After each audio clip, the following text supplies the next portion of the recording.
Meus irmãos, boa noite. Boa noite. Que Jesus nos abençoe, nos fortaleça, nos ampare nas intempéries que a vida às vezes nos traz, né? Algumas dificuldades, e a nossa fé tem que ficar bem operante. Eu estou retornando a casa, né, Marilene, após algum tempo.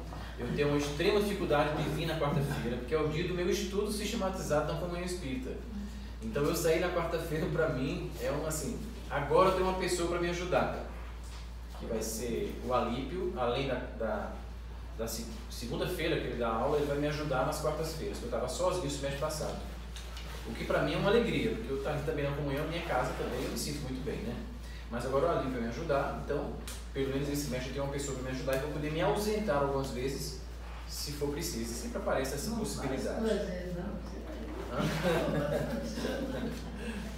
Bom, quando a Marilene ligou para mim, eu viabilizei essa possibilidade de vir para cá, até porque eu estou de férias ainda, como ela começou o estudo sistematizado. Né? E eu falei para ela que viria com o maior prazer, que eu gosto muito aqui. Às vezes a gente vem para uma casa menor, a gente se sente mais bem acolhido, né? A gente se sente mais inteiro aqui, não que a comunhão é minha casa. Desde 87 que eu estou na comunhão. Vai fazer 33 anos que eu cheguei na comunhão. Em fevereiro, quer dizer, tem 33 anos já que eu estou lá.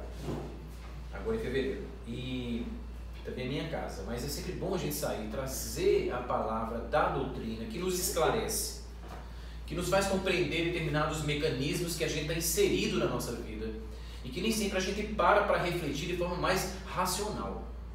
Então eu pensei, o que falar de forma que a gente possa tornar a doutrina mais racional para a gente, mas que isso possa implicar na minha conduta, na minha relação com o meu semelhante.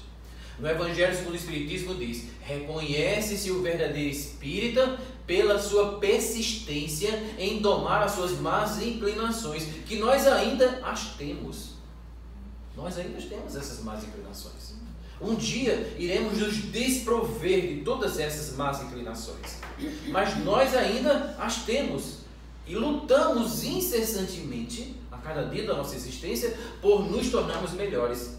Por isso o Evangelho segundo o Espiritismo diz: reconhece-se o verdadeiro espírita pela sua persistência em domar as suas más inclinações. Aí a gente ouve, quando chega na casa espírita, ouve falar numa palavra, logo a gente chega, chamada reforma íntima. Nos melhorarmos, olharmos para dentro de nós. Mas será que é só olhar para dentro de nós? E o que sai de nós? É só olhar o que está aqui dentro, é louvável, é maravilhoso, isso é um ponto importante na nossa longa caminhada de evolução espiritual, da nossa evolução moral e espiritual, já que as duas andam assim de forma concomitante. Mas não basta só olhar o que temos aqui de dentro, mas o que nós estamos passando. E a toda hora nós estamos passando o nosso pensamento, os nossos desejos, os nossos sentimentos. E isso implica em radiação de ondas, em radiações mentais, que tem um teor dependendo daquilo que a gente pensa. Só que a gente está inserido no meio espírita e ouve tanto isso, vibração, vibração, vibração. A gente sabe que aquilo que eu emano, mas como funciona isso? Então, a gente precisa compreender um pouco esse mecanismo e fazer o meia-culpa das coisas que acontecem conosco. Às vezes, eu estou ali na comunhão, dando uma palestra, estou até sexta-feira agora na comunhão, e as pessoas chegam para tomar um passe. Está passando pelas suas dificuldades de ordem pessoal, afetiva, as suas relações de uma forma geral com o seu colega de trabalho, com o seu chefe, tem comportamentos atípicos, anômalos, e você se estranha em alguns desses comportamentos. Confidencia muitas vezes o seu colega de trabalho a dificuldade que você está passando. E o colega de trabalho diz: olha, eu acho que você está passando por um problema espiritual. Vai ver que você está com encosto. E assume a denominação, que a gente não usa muito no meio espírita, que é esse termo encosto, muito usado na Umbanda. E vamos nós, premidos pelas nossas aflições, procurar a casa espírita, que alguns vêm também para cá. Ao chegar lá, a pessoa toma um passe entrega a responsabilidade toda dos nossos conflitos para os espíritos. Como se o passe fosse aquela panaceia que resolve todos os nossos problemas. Mas o que fez com que fôssemos até lá? Porque não basta só tomar um passe. A gente tem que refletir sobre a minha vida. Porque foram esses conflitos os meus transtornos de ordem psíquica, moral, espiritual, que me levaram a uma suposta influência espiritual, indo eu à casa espírita tomar um passe. Eu tomo passe, a espiritualidade se desdobra lá no grupo de passe, que aqui também não tem, Marilene? Tem um curso, os espíritos se desdobram, os médios se desdobram, e o paciente vai para casa fazendo as mesmas coisas que motivaram a vinda dele para a casa espírita. Não adianta nada. Então a gente tem que refletir sobre a conduta nossa do mundo que nos circunda. Seja da minha família, seja do meu trabalho, seja na sociedade como um todo. Aí a gente para e pensa, espera aí, eu tenho que começar por um ponto zero. E o que é o ponto zero? É o meu pensamento. É a minha irradiação mental. É aquilo que eu estou pensando. Olha a responsabilidade. Aquilo que eu estou pensando. E isso é expresso em forma de ondas. O meu pensamento está em forma de ondas. Mas você pode perguntar, mas Elisiário, de onde vem isso? Eu recorri à física primeiro. Nunca recorri nem à doutrina espírita. Eu fui recorrer à física primeiro. E diz assim, no curso de física, volume 2, capítulo 17, da Beatriz Alvarenga e Antônio Máximo. E ele diz assim, através das ondas que nós pensamos, e o nosso pensamento se expressa em forma de onda. E nesse compêndio, nesse curso de física, diz assim, onda designa todo impulso ou perturbação que se propaga no meio contínuo. Uma definição mais precisa, no entanto, é a que se estabelece que uma onda é uma variação periódica de um estado físico, que se propaga através do espaço ou da matéria. E o nosso pensamento se propaga através de onda. Eu não vejo, eu não percebo, porque esse estado de matéria é muito sutil para a minha capacidade perceptiva. Se fosse grosseira, nós veríamos, mas ele é muito sutil. Então, tudo aquilo que a gente irradia, que se expressa num vácuo, em forma de ondas, a gente classificaríamos como onda. Uma onda mental. Então, eu estou aqui falando para vocês. Por exemplo, eu estou falando, meu pensamento está se expressando em forma de ondas. A minha voz está se expressando em forma de ondas sonoras. Essa luz está se expressando em forma de ondas luminosas. Tudo no universo são ondas. Nós estamos inseridos no universo de ondas. Quando a gente sai daqui, o nosso universo está marcado por irradiações de ondas magnéticas, ondas da TV, ondas de rádio. Tudo é onda no universo. E o nosso pensamento não é diferente disso. Ainda não satisfeito, eu continuei olhando esse compêndio, essa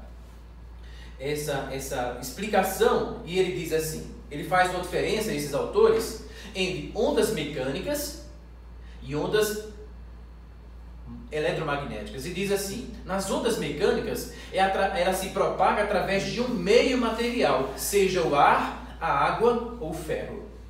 Isso nos faz lembrar uma coisa, se a gente chegar de frente para o açude, para o rio, seja para uma poça de água muito grande da chuva e pegarmos uma pedrinha e a gente jogar aquela pedrinha na água, quando aquela pedrinha bater, vai haver formação de ondas ali no meio físico. Essas ondas são bem evidenciadas e quanto mais força a gente fizer, maior vai ser o atrito e maior vai ser a propagação ou a divulgação dessas mesmas ondas. Essas são perceptíveis. O que me faz dizer também que se meu pensamento for muito forte através do meu sentimento, as minhas ondas vão ficar mais fortes, desde que ela seja secundada pelo meu sentimento, o meu pensamento. O mesmo autor diz também assim, que as ondas magnéticas propagam tanto nos meios materiais como no vácuo. Então as nossas ondas, como André Luiz classifica, As nossas ondas mentais são eletromagnéticas. Então, as minhas ondas mentais, a da Marilene, a do Fábio, que está aqui, todos nós estamos nesse instante irradiando ondas mentais. E André Luiz, no livro Evolução em Dois Mundos, diz: toda partícula da corrente mental se desloca produzindo irradiações eletromagnéticas, cuja frequência varia conforme o estado mental do emissor. Então, ele nos diz assim, que essas ondas vão variar de acordo com o estado mental de quem está enviando essas ondas. Mas quem somos nós? O que é que nós estamos enviando pelo nosso pensamento? O próprio Jesus dizia assim, orai e vigiai. Vigiemo-nos. A nossa luta é nos tornarmos uma pessoa melhor. Essa é a proposta da doutrina espírita, não é formar médium. Formar um médium na casa espírita e ser um instrumento da espiritualidade é muito bom. Mas o que os espíritos querem de nós é que nos tornemos uma pessoa do bem. Que nós avaliemos os nossos paradigmas. Que nós avaliemos os nossos princípios da nossa vida. Isso é o que os benfeitores querem de nós. Que nos tornemos pessoas melhores. Mas eu sou médium, ótimo. Vai servir mais ainda em sermos médios. Então, a gente já começa a ver que a minha cota de responsabilidade no meio que eu estou inserido é muito grande. Porque eu sou o autor das minhas coisas. A começar pelas minhas atitudes e os meus pensamentos. Certa vez, uma pessoa fazendo um tratamento lá na nossa casa, um tratamento de desobsessão, nós conversávamos com ele sobre aquele espírito que o estava obsediando. E eu argumentava que, olha meu querido, será que não está na hora de haver uma renúncia de ambas as partes? Já que vocês estão no conluio. Ele disse, não. Disse assim para mim, não. Quem me atrai é ele. A distração é dele, não é minha. Quem me chama através dos seus anseios, dos seus conflitos, dos seus sentimentos, é ele que me atrai.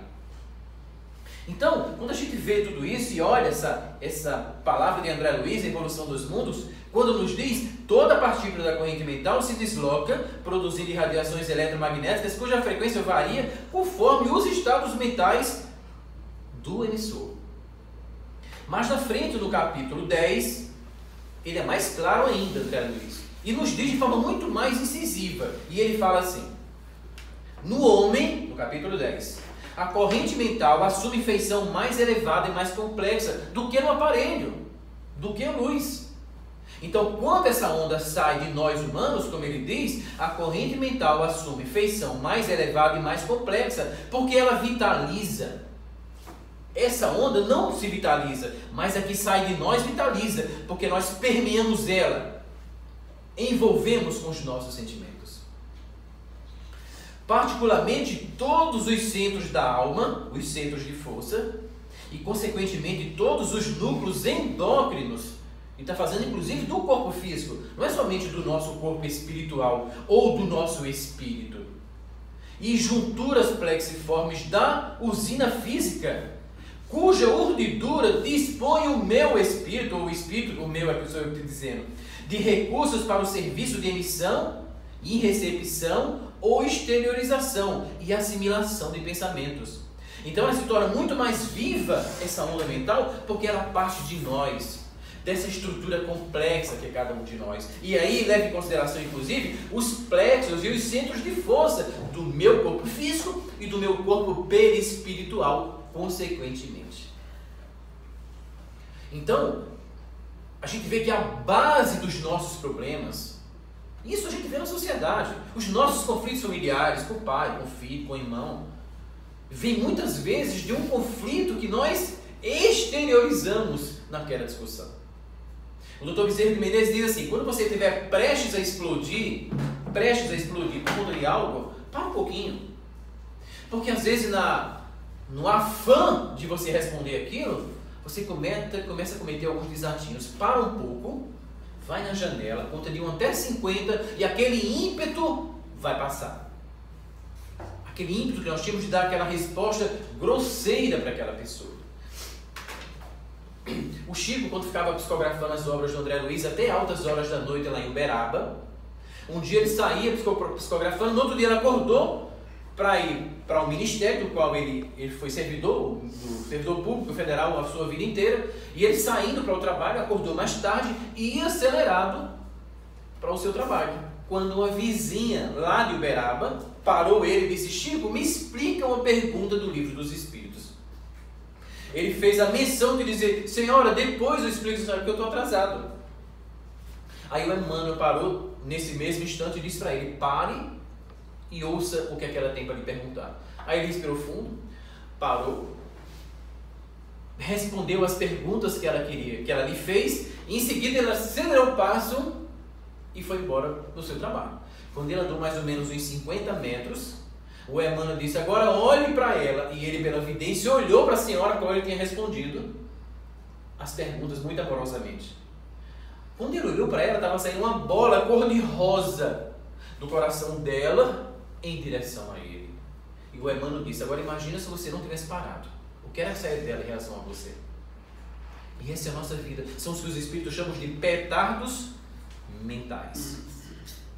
Então a gente já começa a ver que existe uma premissa disso tudo, que somos nós mesmos.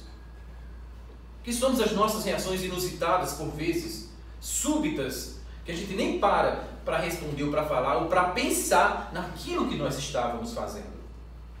Aliás, é você, o dirigente da sua filha, né? Ela está aqui?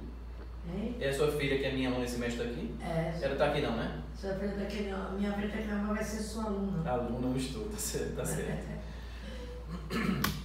Em Mecanismo da Mediunidade, André Luiz diz assim: finalmente, olha o que é que o André Luiz fala. Finalmente, pode-se dizer que todas as criaturas dispõem de oscilações mentais próprias e dispomos mesmos. Tem dia que a gente acorda maravilhosamente bem, tem dia que a gente está cheio de problema, e a nossa vibração, o nosso pensamento que se dá em forma de ondas, e ele diz, que dispõe de oscilações mentais próprias, pelas quais entram em combinações espontâneas com a onda de outras criaturas desencarnadas ou encarnadas, que se lhes a gente pensa logo nos espíritos. Não, os encarnados inclusive. A gente tem espírito que às vezes a gente tem uma mania de achar que é tudo espiritual, e não é. Essa conjuntura às vezes se dá entre duas mentes encarnadas, que expressam em forma de ondas, com o teor dessas ondas que oscila, e quanto mais ela oscila, maior vai ser essa vibração. Se o meu pensamento é um pensamento de ódio, de rancor, eu vou expressar isso no meu pensamento, a minha onda mental, em forma de ondas muito pesadas, e ela não vai longe. Agora, se eu expresso isso em forma de amor, as ondas vão ficar curtas, vai ter uma vibração muito grande, e ela vai ter, consequentemente, as ondas são mais leves, ela vai ter um alcance muito maior. No livro Voltei, do Frederico Figner, do irmão Jacó, que ele um dia disse para o Chico: Chico, quando eu tiver condições eu volto e vou contar como foi o meu desenlace. E no livro Voltei, do irmão Jacó, ele conta que ele desencarnou, ficou na praia de Copacabana, na Avenida Atlântida, reunido com vários outros desencarnados nas imediações da cidade do Rio de Janeiro. E o doutor Bezerra à frente daquela pleia de desencarnados ascendendo as diversas colônias espirituais. Mas antes disso, o seu corpo foi enterrado no cemitério São João Batista, no Rio de Janeiro. E ele vendo despojos carnais dele sendo enterrado, algumas pessoas emocionadas, e aconteceu uma coisa muito rara, ele com completa lucidez, recém-desencarnado, observando o seu enterro no cemitério São João Batista, no Rio de Janeiro. Ele emocionado vendo o corpo que ele serviu tantas vezes sendo enterrado. De repente, ele olha num carro que estava nas imediações do cemitério, do túmulo, ele estava numa rua próxima ao cemitério que estava sendo enterrado. Aí ele viu uma luz azul, ele enquanto espírito, vendo na dimensão espiritual, uma luz azul saindo de dentro do carro em direção ao alto. O Frederico Figner, irmão Jacó, recém-desencarnado, ele contando isso para o Chico, numa obra, num livro maravilhoso chamado Voltei. E ele que vê aquilo, foi muito curioso, se aproxima do carro para ver o que era aquilo. Que luz era aquela dentro do carro? E quando ele se aproxima do carro, sabe o que era? Uma pessoa fazendo uma prece sincera por ele, naquele instante que estava sendo enterrado. Como é que aquilo repercutiu na dimensão espiritual? Uma luz azul que saía do carro em direção ao alto. Olha que coisa maravilhosa. Foi assim que o Frederico Figueira, na dimensão espiritual, enxergou em forma de luz azul saindo em direção ao alto. E os nossos pensamentos, que coloração tem? Enegrecidas, certamente. Se um espírito entrar aqui agora, por aquela escada, olhar aqui, ele vai saber quem é quem nesse instante. Pelo nosso estado d'alma, pela coloração da nossa irradiação áurica. Agora, todos nós estamos aqui irradiando em forma de luz, na irradiação áurica, na nossa aura, quem é quem aqui nesse instante. Mas ele pode saber mais do que isso? Pode. Ele vai se aproximar de nós e vai fazer a captação do nosso pensamento, que se expressa em forma de ondas também. Houve uma época que eu tinha comprado um apartamento minha, vendi meu carro e comprei um apartamento em Águas Claras para mim. Então eu trabalhava no Agarram e saía, deixava o carro com a minha esposa, que eu tinha ficado com o carro, e saía do Agarram para comer o espírito na L2. E passava ali na rodoviária de Plandiloto por volta de 18h30, 19 horas. Aquela verdadeira multidão de encarnados. E consequentemente de desencarnados. E eu ficava pensando assim, eu acho que a gente vai passando, levando o nosso padrão mental, eles observam quem somos nós, se aproxima da gente, captam o nosso pensamento e vai dizer, é aqui que eu vou ficar, é aqui que eu vou acompanhar. E quantas influências espirituais não se dão dessa forma? Quantas pessoas não nos acompanham para as casas espíritas para serem atendidos? E cada vez que eu passava, até hoje quando eu passo na rodoviária, que nós temos uma média de um encarnado para 4 a 5 desencarnados no orbe terrestre, levando em consideração as nossas esferas, inclusive os espíritos que estão ao nosso redor aqui na crosta, que é o plano mais denso. Mas voltemos ao nosso tema, né? Voltemos ao nosso tema. Então, o André Luiz nos mostra que a gente está em constante sintonia com os outros. Desta forma, diz ele, elas percebem e assimilam o pensamento dos outros em decorrência da lei de sintonia, pela associação das correntes mentais. Então eu vou atrair o meu semelhante. Eu vou atrair quem parece comigo. Quer ver, paremos agora. Vamos fazer um exercício bem rudimentar, fazer uma analogia grosseira. Nós estamos aqui com o mesmo padrão, mesmo pensamento, que é comungar com essa doutrina espírita. Aí saímos daqui e vamos a uma outra instituição que tem pensamentos diferentes do nosso. A gente não vai se sentir acolhido.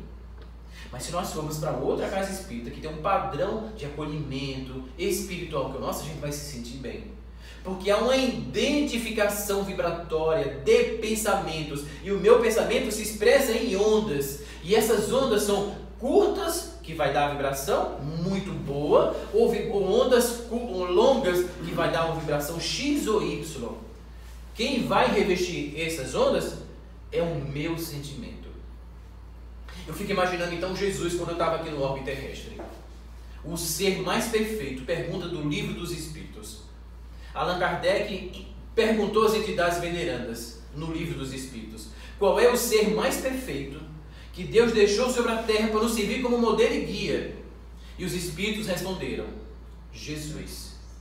Então Jesus é o nosso governador espiritual. Agora há pouco, Haroldo Dutra, numa das suas palestras, ele fala sobre a evolução do homem. E nós aprendemos a nossa evolução nas obras básicas até espírito puro. Entretanto, na Revista Espírita, em 1864, se eu não me engano, o próprio Allan Kardec fala numa outra classificação, que é a classificação dos Cristos. Então, depois que a gente chega à condição de espírito puro, entra numa outra classificação, que é a classificação dos Cristos planetários. É a classificação de Jesus. E ele diz, e Kardec diz na sua mensagem, o espírito só fica imune ao erro a partir da condição do Cristo. Aí tem vários Cristos, aí sai do Cristo mais básico subindo aos Cristos mais elevados. Ou seja, ele sai de uma condição de governador da terra, depois para governador da galáxia, e aí vai em frente. E quanto mais elevados esses Cristos forem, mais próximos do nosso Criador, sentindo mais plenamente o nosso Pai.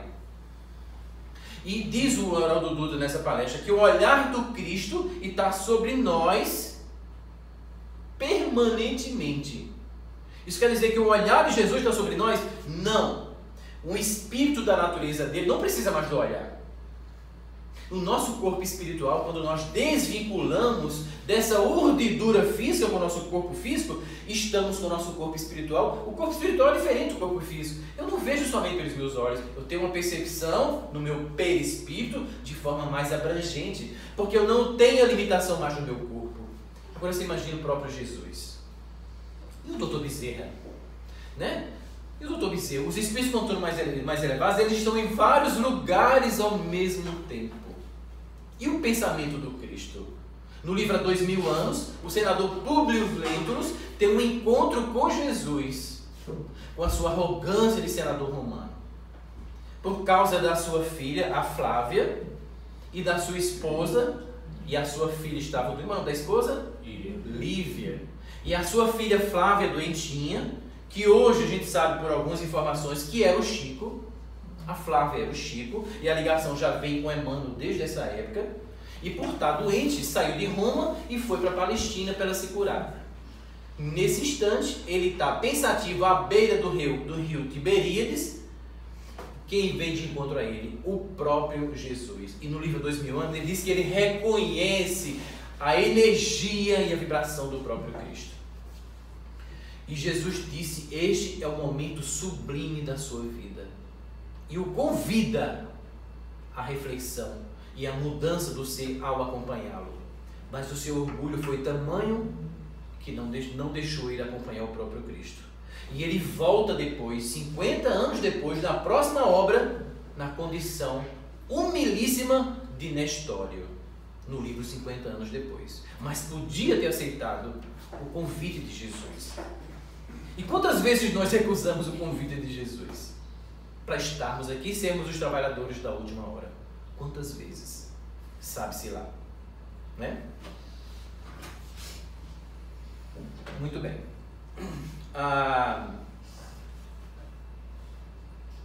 Então, mediante isso, que o próprio André Luiz diz, desta forma, elas percebem e assimilam o pensamento dos outros em decorrência da lei de sintonia, pela associação das correntes mentais. A gente para agora, faz uma reflexão e pensa, o que é que nós estamos emitindo?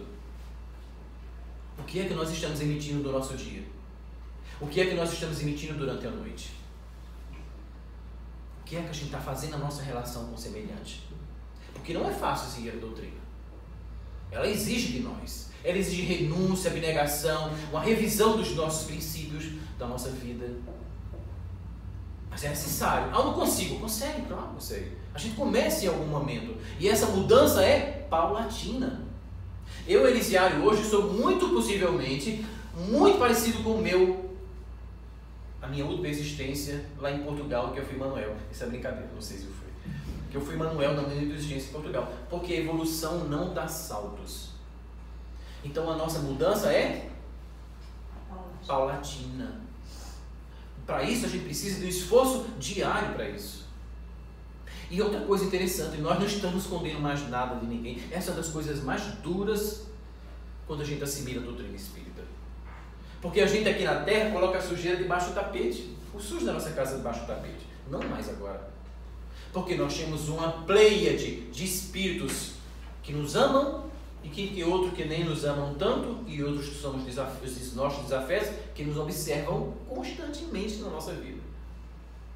Sem falar da nossa responsabilidade para o nosso mentor, que bancou a nossa existência, que pediu muitas vezes pela nossa existência. Nós pedimos.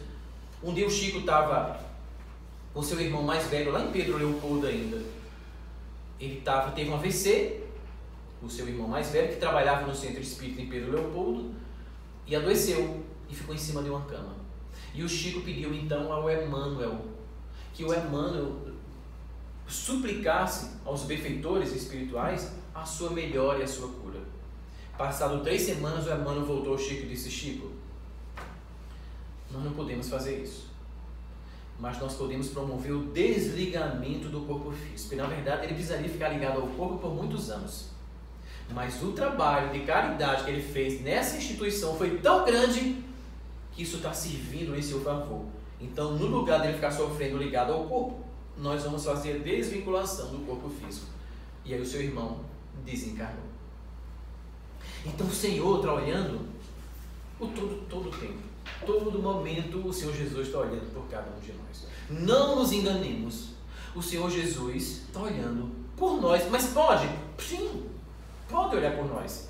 Um dia mediram, através de um contador de irradiação magnética, a aura do Chico Xavier em Uberaba. Deu 40 metros, quem estava ao seu redor sentia essa irradiação magnética do nosso magnetismo. 40 metros. Eu disse isso que eu fui a Uberaba, me abracei com ele. Ele sentia a amorosidade dele. Aliás, eu costumo dizer que eu tenho 2 grandes espíritos que eu vi na minha atual existência. Um foi o Dalai Lama, quando veio aqui na UNB nos anos 80. E o outro foi o Chico Xavier, quando eu fui a Uberaba no ano 2000, 2001. 2 grandes espíritos, dentre muitos que tem aqui na Terra, né? Dentre muitos que estão aqui na Terra.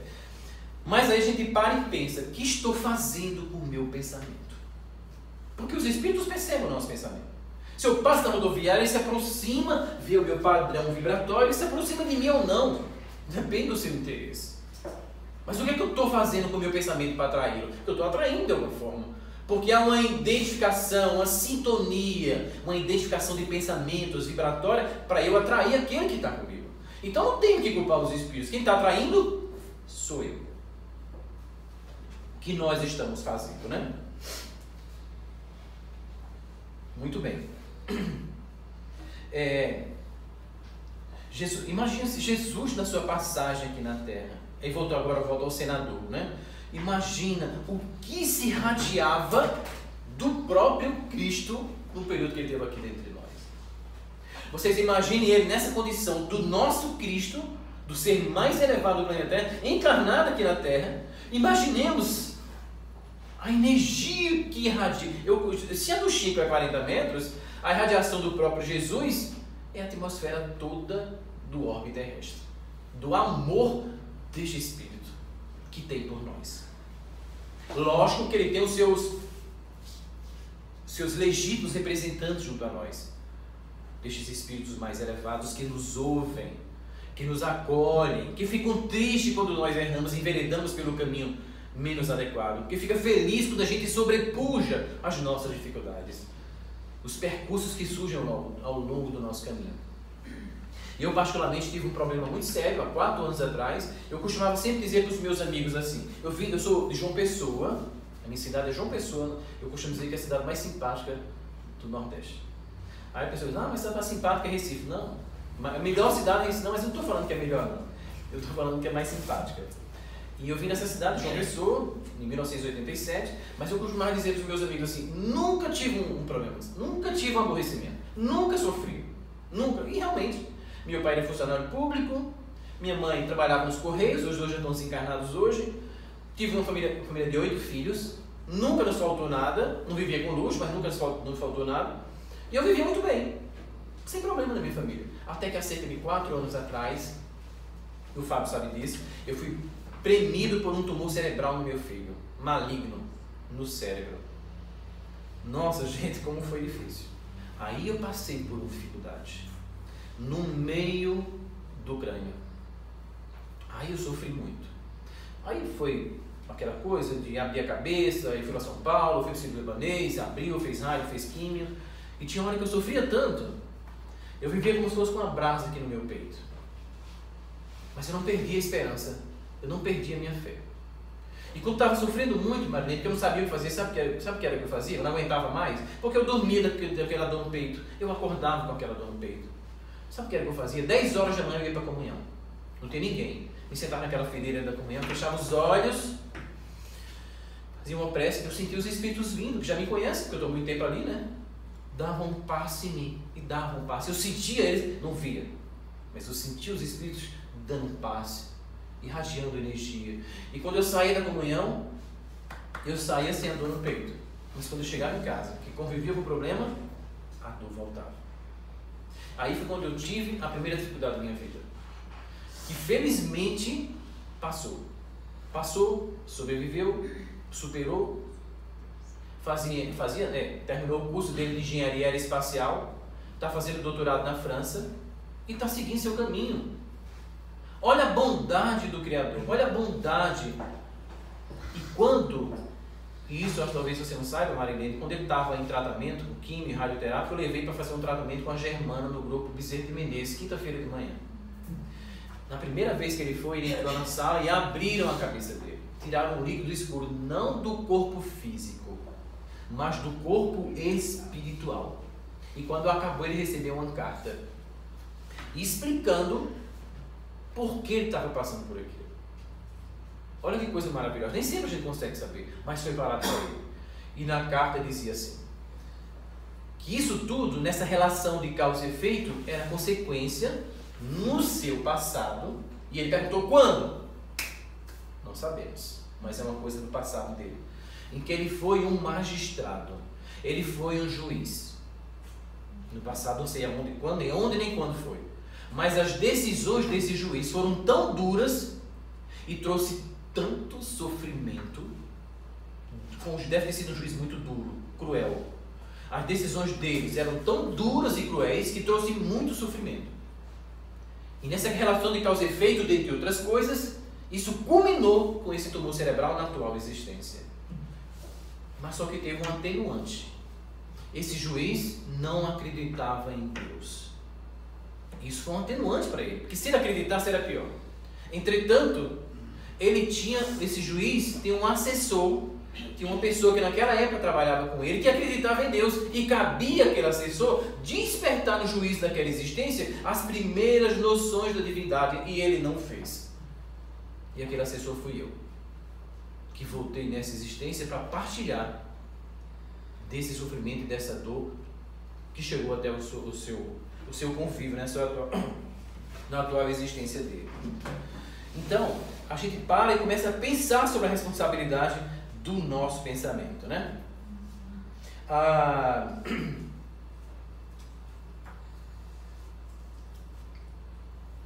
Então diz assim, pelo Espiritismo, a sintonia é a identidade vibratória das emissões mentais de dois ou mais espíritos, encarnados ou desencarnados. Sendo assim, estarão em sintonia vibratória as pessoas e espíritos que estiverem pensamentos e sentimentos semelhantes, pois os fluidos que emanarem de ambos terão um comprimento de onda e frequência semelhantes.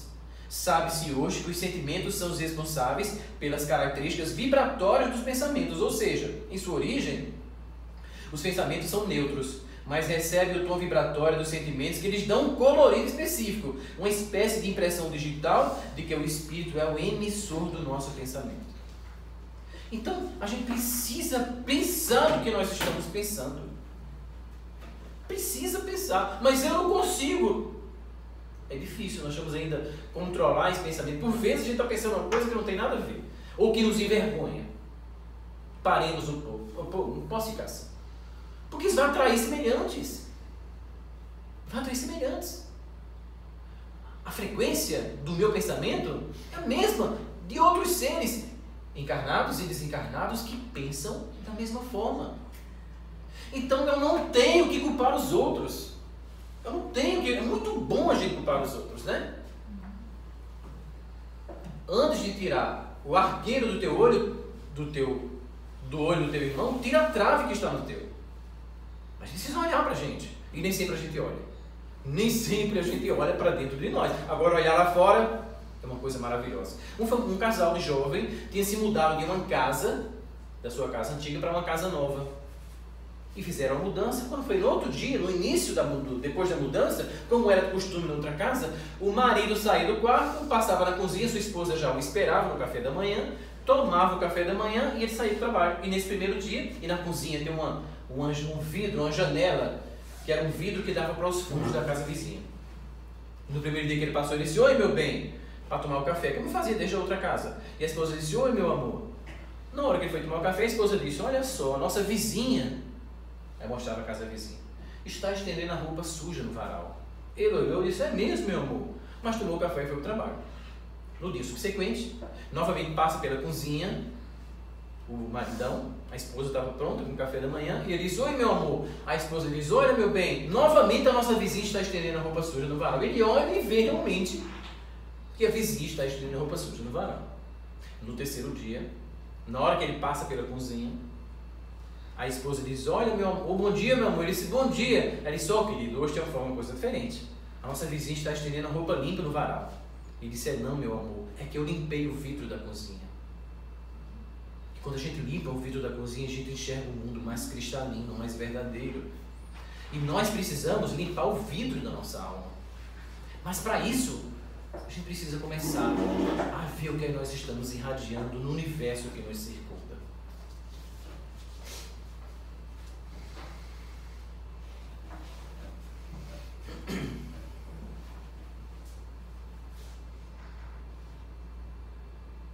Quando Jesus estava caminhando, ele andava muito rapidamente ali na Palestina, na Galileia.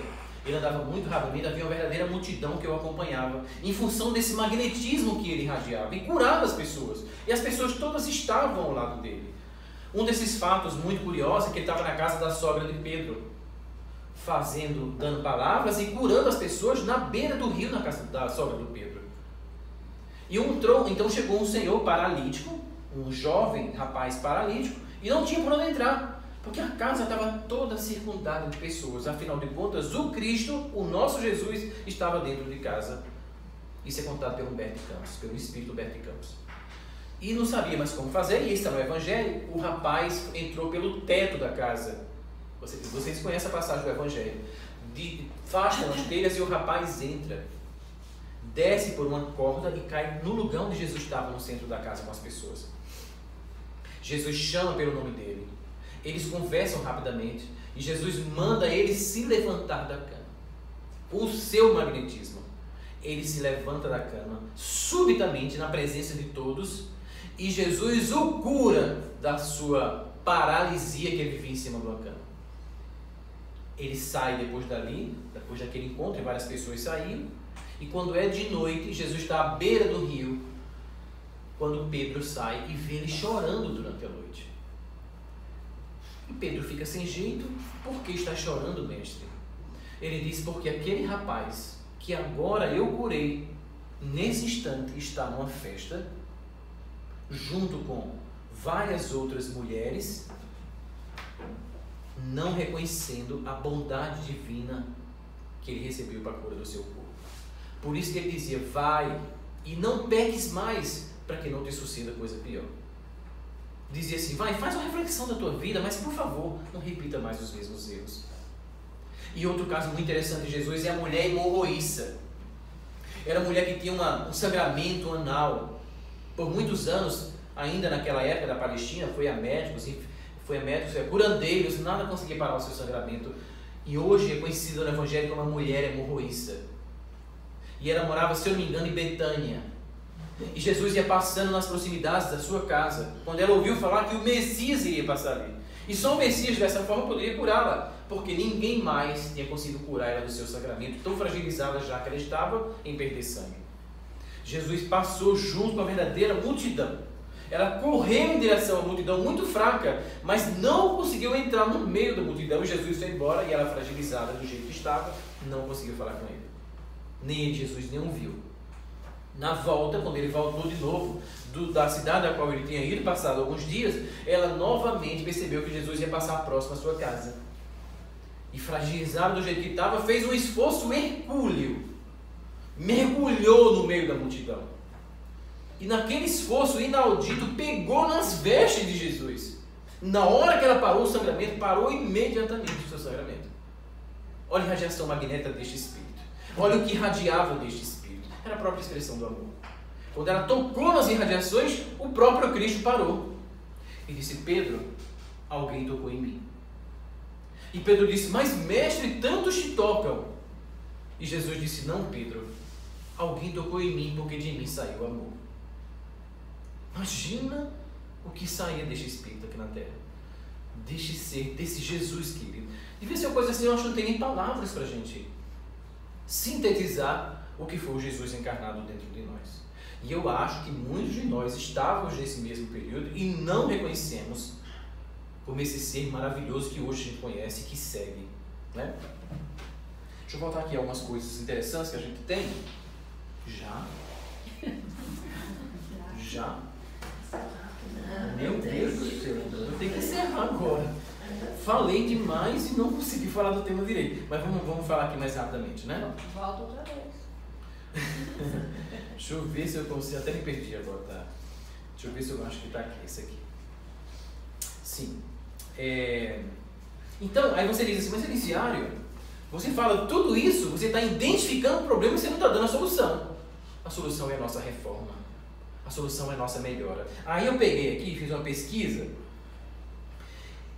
e fui pegar 8 ramos que Buda, o Siddhartha Gautama, nos dava para a iluminação. Ele usava muito esse termo da iluminação, né? No budismo tem muito isso. O ser iluminado. Então ele dizia assim, os 8 ramos, os 8 pontos para a iluminação. Primeiro, visão correta. Não cobiçar nem e nada desejar. 2, a visão correta, agora a ação correta. Não matar, não roubar, não usar violência e ser sábio em relação à sexualidade. 3, vida correta. Nada disso adianta se no seu trabalho você prejudica os outros, sejam esses outros animais ou a própria natureza. 4, esforço correto. É exercitar a autodisciplina para evitar pensamentos maus ou nocivos e desenvolver estados mentais positivos e saudáveis. Tem tudo a ver com o que a gente está falando. Sim, é aplicar a sua energia em coisas produtivas e benéficas. 5, a atenção correta. O budismo é a religião do aqui e agora. Avalie Arthur Shaker, da Casa de Dharma. Precisamos aprender a desligar o piloto automático e prestar atenção a todas nossas ações, palavras e nossos pensamentos. O que eu acabei de falar aqui está no budismo. O Dalai Lama disse que se tudo do cristianismo, tudo, houvesse um cataclismo no planeta, perdesse todos os livros, mas tivesse ficado o Sermão da Montanha, nós teríamos por onde nos caminharmos. Nós teríamos um roteiro para o nosso crescimento espiritual. E no final eu vou terminar falando dos... Gandhi. Concentração correta. Qualquer religião ou prática sem concentração torna-se frágil. 7, o pensamento correto, que surge quando você desenvolve as qualidades do desapego, da compaixão e da não violência. 8, compreensão correta, que quer dizer compreender não com o intelecto, mas com a visão interior e intuição. Todas as coisas são precedidas pela mente, guiadas pela mente e criadas pela mente. Tudo que hoje somos é o resultado do que estamos pensando. Olha só, tudo o que hoje somos é o resultado do que temos pensado. O que pensamos hoje é o que seremos amanhã. Nossa vida é criação de nossa mente. Se o homem fala ou age com uma mente impura, o sofrimento o acompanha tão de perto como a roda que segue a pata do boi que puxa a carroça, diz Carlos Lessa, citando o Dhammapada, uma escultura budista. E por fim, para a gente terminar, o nosso tempo já está no final, eu acho que eu praticamente falei tudo. Eu vou falar do Sermão da Montanha, diz assim, de Mateus capítulo 5, versículo 1 em diante. Como se lesse um livro de um conselho de pai, Mahatma Gandhi, que diversas vezes evitou ver sua doutrina agregada ao cristianismo, diz que se tudo tivesse acabado, mas ficado o Sermão da Montanha, nós teríamos por onde se nortear. E o que é o Sermão da Montanha? Em Mateus 5, capítulo 7.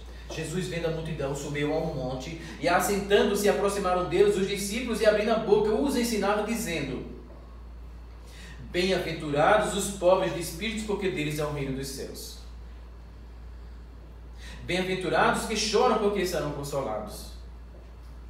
Bem-aventurados os pobres de espírito. 5. Bem-aventurados os mansos, porque herdarão a terra. Bem-aventurados que têm fome e sede de justiça, porque eles serão fartos. Bem-aventurados os misericordiosos, porque eles alcançarão a misericórdia. Bem-aventurados os limpos de coração, porque eles verão a Deus.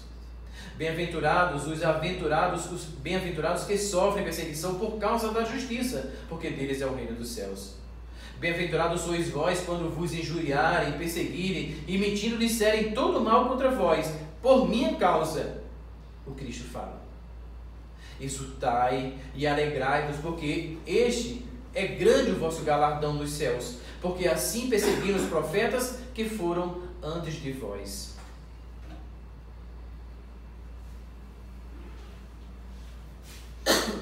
Para a gente encerrar, André Luiz, no livro Libertação, psicografado por Francisco Cândido Xavier. São 2 estrofes. Quando alimentamos as nossas tendências negativas, desequilibramos nossos pensamentos e sentimentos e, consequentemente, alteramos o campo vibratório, abrindo verdadeiros plugs sujeitos à influenciação dos espíritos que vibram em baixa vibração energética, o que pode ocasionar consequências desastrosas para o nosso físico, mente e espírito. Assim como o corpo físico pode ingerir alimentos venenosos que desintoxicam os tecidos, também o organismo perispiritual pode absorver elementos de degradação que lhes corroem os centros de força, com reflexos sobre as células materiais. Se a mente da criatura encarnada ainda não atingiu a disciplina das emoções, se alimenta paixões que a desarmonizam com a realidade, pode a qualquer momento intoxicar-se com as emissões mentais daqueles com quem convive e que se encontrem no mesmo estado de desequilíbrio. Às vezes, semelhantes absorções constituem simples fenômenos sem maior importância. Todavia, em muitos casos, são suscetíveis de ocasionar perigosos desastres orgânicos. E isto acontece normalmente quando os interessados não têm vida de oração, cuja influência benéfica pode anular inúmeros males. O que posso fazer? Eu não consigo. A oração, que é o maior recurso que nós temos. E o Senhor Jesus que irá acolher as nossas súplicas. E lembramos dele de tanta consolação quando nos disse: vinde a mim todos vós que estáis cansados e oprimidos, e eu vos aliviarei. Tomai sobre vós o meu jugo e aprendei de mim, que sou manso e humilde de coração, e encontrareis repouso para vossas almas, pois o meu jugo é suave e o meu fardo é leve. Que o consolo de Jesus possa nos dar força para que a gente caminhar. Que a gente possa refletir sobre o nosso pensamento. É fácil? Dificílimo. Mas a gente pode conseguir aos poucos. A nossa evolução é gradual, é paulatina. Ninguém vai dar salto na evolução. Mas nós precisamos começar em algum momento. E os espíritos estão nos vendo. Nós não estamos mais escondendo nada. Essa é uma das coisas mais cristalinas da doutrina espírita. Acabou aquilo da gente falar, da gente fazer e que ninguém está observando. Até mesmo os nossos desafetos, principalmente eles, veem, percebem os nossos pensamentos. Que hoje à noite a gente faça uma profunda reflexão sobre isso. Que tomemos o passe aqui, nesta casa de oração. E que ao sairmos daqui depois do passe, assumamos a responsabilidade de nos tornar pessoas melhores. Como? Vamos começar pelo nosso pensamento. As nossas companhias. Existe o jargão que diz assim: diz com quem andas, que eu te direis quem és. A gente muda sob a ótica espiritual. Diz quem és, que eu te direis com quem andas. Muito obrigado por ter vindo hoje à noite. E que Jesus nos abençoe. Faz a nossa prece, por favor. Fazer a prece? Estão me explorando, Marilene. Marilene, estão me explorando aqui. Eu aprendi com ela. Vamos fazer a nossa oração então, né?